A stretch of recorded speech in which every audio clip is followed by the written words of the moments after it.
Road manager ni Bea Alonzo muling nagpatama kay Dominic Roque at tinawag niya itong hustler. Hindi pa tapos ang road manager ni Bea Alonzo na si Nina Ferrer sa pagpaparinig sa dating fiancé ng actress na si Dominic Roque. Muli na namang naglabas ng cryptic post ang road manager ni Bea Alonzo, kung saan may pinaparinggan siyang hustler. Bagamat wala naman siyang pinangalanan sa kanyang post, marami pa rin ang naghihinala na may kaugnayan ito kay Dominic Roque. Nagiging controversial ngayon ang hiwalayan nina Dominic Roque at Bea Alonzo dahil patuloy pa ring naglalabasan ngayon ang samut-saring issue patungkol sa dahilan ng kanilang paghihiwalay. Mula nang maghiwalay ang dalawa, naglabasan na ang isyong pera ang dahilan ng hiwalayan ng dalawa at dahil sa hindi pagpirma ni Dominic Roque sa prenuptial agreement na hinanda ng mga magulang ng aktres.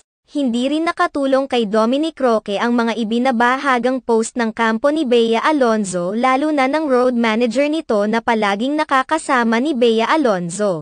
Sa ganda ng itinakbo ng relasyon nila noon, hindi akalain ng maraming mga netizens na mauuwi sa masalimot ang paghihiwalay nilang dalawa at maaari pang masira ang magandang reputasyon ni Dominic Roque.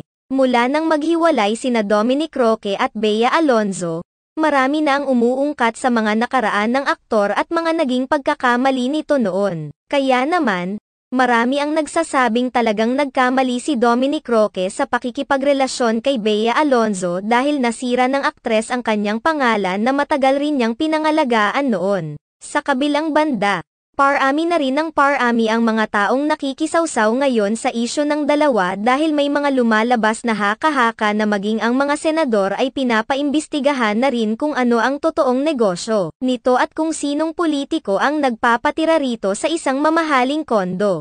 Samantala, tila patuloy namang dinidiin ng malalapoit kay Bea Alonzo si Dominic Roque para ito ang sisihin sa nangyaring paghihiwalay nila. Kung pagbabasehan ang mga ibinabahagi nitong mga social media post, mahihinuhang may alam ito sa totoong nangyari sa relasyon ng dalawa. Nauna nang ibinahagi ng road manager ni Dominic Roque ang isang cryptic post patungkol sa isang manipulative sad boy. Hinala ng marami na si Dominic ang tinutukoy nito bilang isang manipulative sad boy dahil nauna na ring naglabas ng larawan si Dominic kung saan malungkot niyang tinatanaw ang karagatan. Hindi pa rito nagtatapos ang mga patotsyada ng road manager ni Bea Alonzo dahil kamakailan lamang ay nagbahagi siya ng isang cryptic post patungkol na naman sa mga taong hustler. Ang ibig sabihin ay manggagamit.